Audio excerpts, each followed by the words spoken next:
Hey guys, it's Peter playing Grim Dawn. Today we head to the Burrwitch Estates. Let's see, it's up from the north.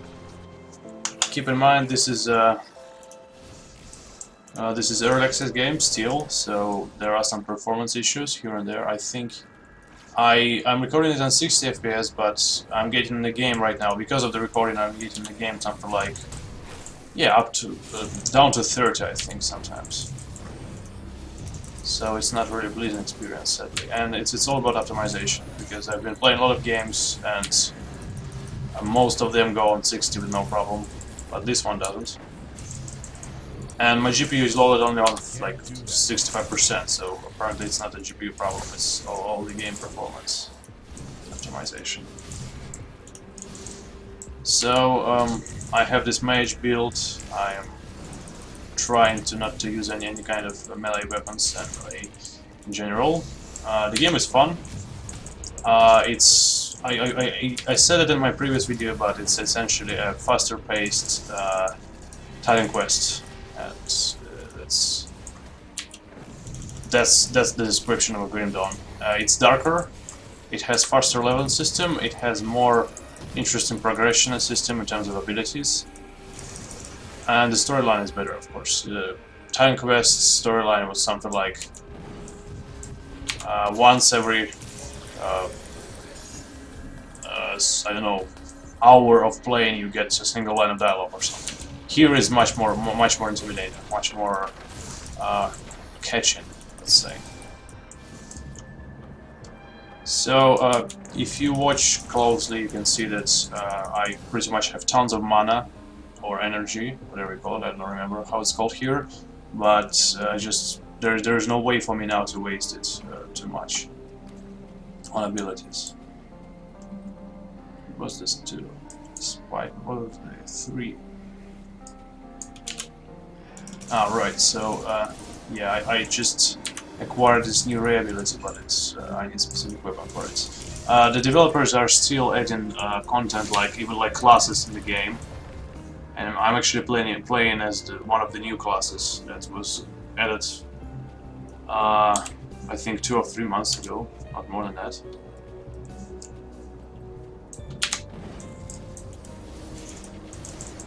And yeah, one of the typical right ways to build character in this kind of Diablo-style RPGs is to build AoE mage who just gathers these big crowds of enemies and then uses area of effect skills to damage all of them. So that's what I'm doing here. I'm kiting there. I'm letting them just follow me around, and I'm trying to gather this kind of crowd to just finish them off. I don't have nearly any crowd control. I think I don't have any crowd control. I just I use pure damaging, because let's be honest, as soon as we don't go into PvP, which we don't have in Grim Dawn yet, it's still in development, like early access stage. As soon as you don't go to PvP, or you don't use you don't play game on higher difficulty levels, you don't really need crowd control in the Diablo style games.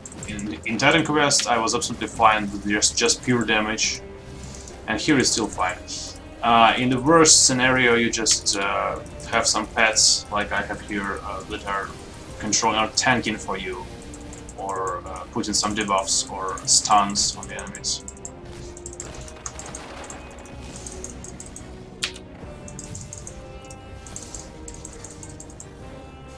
Okay, so I have some useless abilities here. I'm just gonna use the first one. It's kind of, the gameplay is close to this. How was it called in Titan Quest? If you played it, there was this ability called Burning Bomb or something, or Diving Bomb or whatever, and it was really powerful. You could develop it to throw a lot of small bombs when the big one falls down. It was a great area of effect skill, and here this first ability I have, it's quite the same. It's not fire damage. I think it's like electricity or something. or cold. Not sure about that. Let's see. What was the key? What was the key? Let's see. Where was it even on the screen? Okay, so let me just... yeah. That's what happens when you don't play this kind of game for, I don't know, months or something. Yeah, the button is C. Okay, no, that's not C. It's... let's go back here. It's S, skills, right. Pretty obvious. Okay. So, the skill is this one. Sky shards, and they inflict cold damage and lightning damage. Great. Those two. And yeah, by the way, if we're in skill system here, just like in Titan Quest, you can get 2 specializations, and then you just develop your way up there. But you have more steps here as in Titan Quest. You have 50 steps here, so you just invest your skill points like that. And you unlock new levels of abilities or new advancements in abilities. Okay, so I'm just gonna kill this guy because my Crow is like a wisp from Titan Quest. It doesn't make any important amount of damage, any significant amount of damage. But what he does is healing me, and I think he also has some crowd control abilities later on. For now, he doesn't. Hey, tons of monsters. So the gameplay is like that. It's a typical Diablo with the engine and the overall feel of darker Titan Quest. That's it. You can see I'm not collecting white loot. Really, there's no need for that, I think.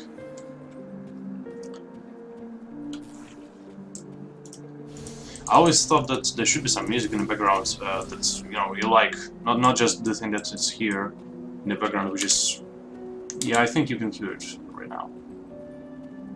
Or if you don't, I just tell you that it suits the environment, but it doesn't suit the aggressive playstyle that you might have. Okay, so I'm just gonna try to inflict as much damage on these guys as possible. Yeah, they're also coming from... Oh! So, we're having fun today, right? Let's see if I can actually manage to stay alive here. I need to drink some potions. Yeah, I think I can deal really good damage. Here they can block you, really, so you have to be careful about that. The Crow is nearly unkillable, my pet, which is from Necromancer Tree or whatever it's called. It's like a Necromancer Tree, essentially. Skill tree, I mean. So the Crow is really hard to kill. You just advance him so that he has enough mana to heal you time after time, and he has a really good healing power. So let me just go to the skills again, and this is Occultist and Mend Flesh. So he heals 5% plus or 4% plus 110 health restored. This is not really much, but this 4%, I'm not. I think it's the 4% of my total health, which is not bad because he can do this pretty rapidly, several times in a row, of course.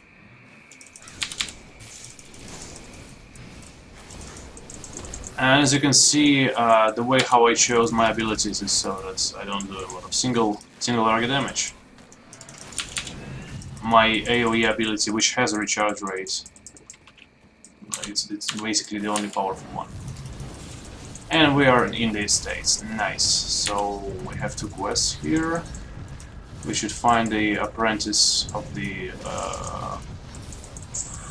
how do you call it? A mage who is in the village, which is our safe zone. And in this village, this apprentice, she will be the girl who will be the NPC who will be recovering our relics or components, how they're as they're called here, from our gear. So if you find a good ruin and you put there a component, which is the same mechanics as in Titan Quest, you can collect components combining 3 parts of them together, and then it gives you some bonus passive, and here also some active one. For example, this component here, Chilled Steel, it gave me Ice Spike, which is not cool. It doesn't inflict much damage, but it has some edge to it. So without the apprentice, I cannot. If I find more powerful wand, I cannot just take this component out. But this girl, she will take the component out and destroy the wand, or take the wand out and destroy the component. So I can change to other component. So that's handy. That we have to find her. I think she's close actually. Okay. Let's see what we get here.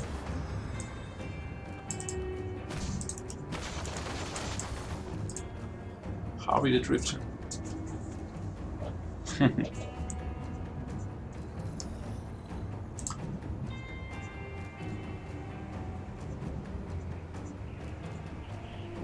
And these two come.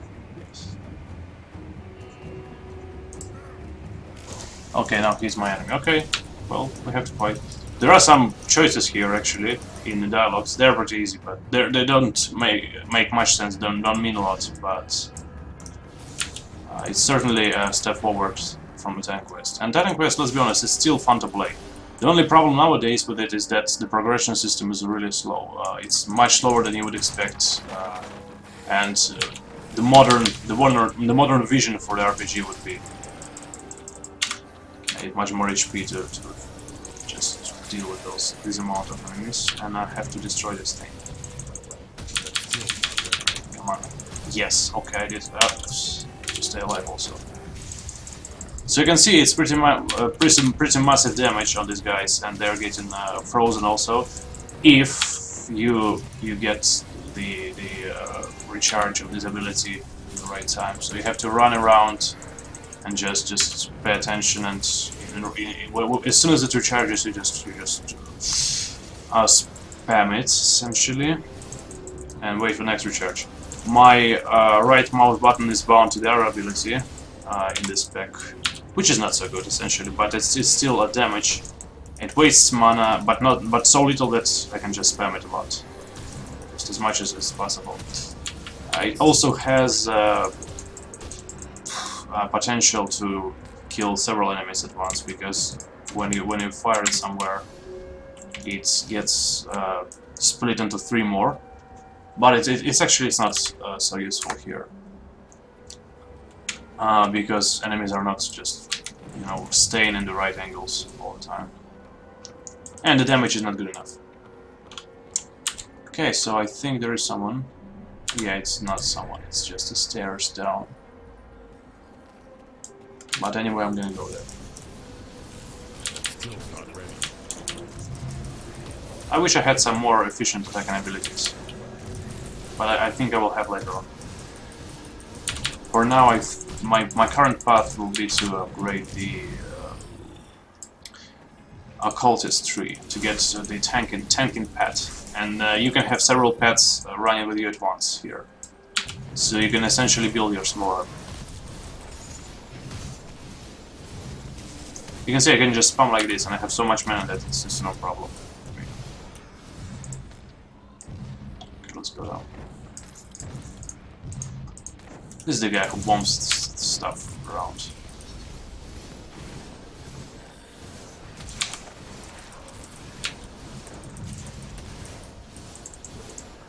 Let's see. So when we fight single enemies, it's not so much fun, for obviously reasons. For some classes, some abilities, it will be fun, definitely, when you have a lot of single target damage. I don't, so I have to live with what I have, and I will have with my Ether Ray, but to activate Ether Rays, you have to have special equipment on you. I don't have it yet. Didn't have time to figure out it, but because it was added to the game pretty recently. So let's see. We have something there. Chest is not so interesting, I think. I'm gonna go in the basement. Let's see what we have there. Dark cellar, of course. Oh, something's happening. There's some fight. Here in closer quarters, it's much more dangerous. There are tons of enemies, just tons. And you can see, probably you see the FPS jumped up to 60. Just really solid, smooth experience now. And it's really sad that, you know, it's obvious now that the engine of TitanQuest is just, it's not suited for the amount of stuff that they put in it with this game. They probably needed to use other engine.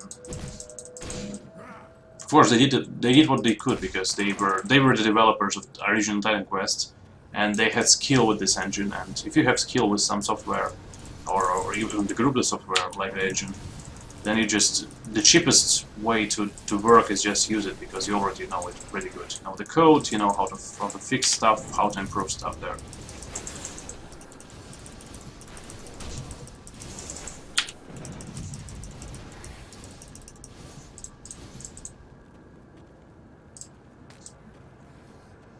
Okay, let's try to collect a group of enemies here.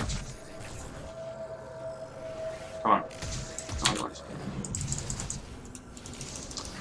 The not so cool thing about these frozen sky shards is that they fall in the random pattern, essentially. You cannot be sure that the place where you point your mouse will be the center of the shards falling down, or shards trajectory, or whatever you call it. So we have another stairs up. Okay. Someone was here recently. Probably the girl is nearby, I think. I hope. Or not. Okay, let's first of all destroy this. Okay, here we go. Now we just have to survive that horde of monsters. You can probably already see, if you play something like TitanQuest again, or Loki is not really a good example. Even Diablo, even the third one, you can see how much enemies there is on the screen, and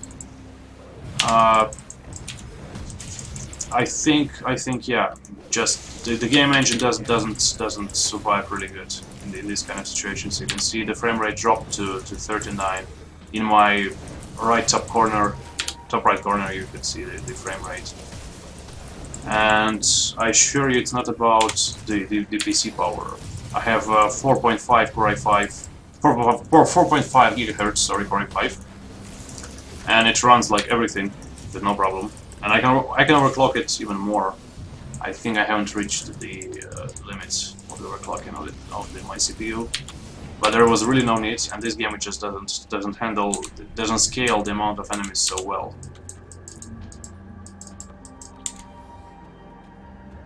Okay, so we have more of these ceilings. Let's just pick some random one. Let's see what we have here. Probably just more enemies, but who knows. Someone has been here recently. Yeah, well, someone was like everywhere recently, right? So it doesn't mean much. So again, we have this huge crowd of enemies. Let's gather them around. Let's see. Yeah, you see a lot of damage for a big crowd, because it's just the damage is just being replicated for everyone, every single one of them. But the build is, for now, the build is not really strong. My skill set is not really good. Okay, I leveled up. Now it doesn't matter, because I can get new abilities, no problem. So, yeah, I'll just do it straight from here. So, let's see now. 2 additionals to unlock the tank.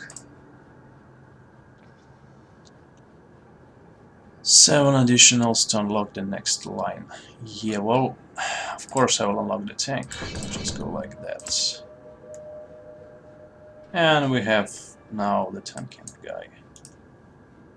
Summon Hellhound, yeah. And of course, the other thing we have to do is we have to invest in the attributes. This is a really simplified version of Dungeons and Dragons mechanics. Really simplified, like it was in Diablo, of course. Physique for physical damage, cunning for ranged weapon damage, and then we have the spirit for magic damage and mana. So of course we go with spirit, and this is all about character progression. So the main thing about character development is getting the right build here, but you can always reset your skill points in the town, basically. So there's no problem there also. Okay, so our next target will be also on the occultist tree, I think. Storm Spirit, it's 5. Okay, but now we have our Nice hound here. We cannot give direct commands to them. I think we can say that go there, but that's it. So we'll have to rely on the fact that he will be tanking by getting the aggro on us, or on him essentially, on himself essentially. Doesn't work really well, but does to some degree. He will be receiving damage because he doesn't have this evasion rating and spell resistance as the Crow, but he can handle a lot of damage because he has much more HP. Now, at some point he will be able to do massive AoEs, which is also good. Okay, what is it? Darn it. Okay, great. I think we found the girl. I think it's the girl.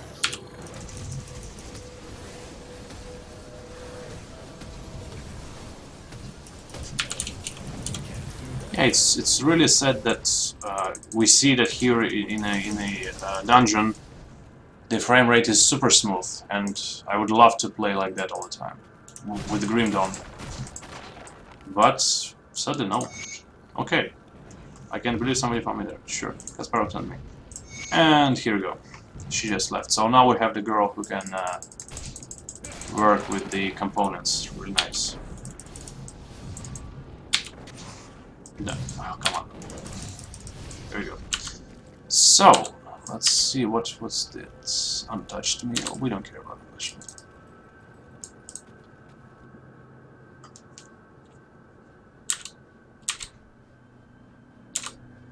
Okay, guys. So it's been, let's see, it's been 21 minutes. I will progress further in the next session of the Grim Dawn playthrough. Thank you for watching, and see you next time, guys. Bye bye.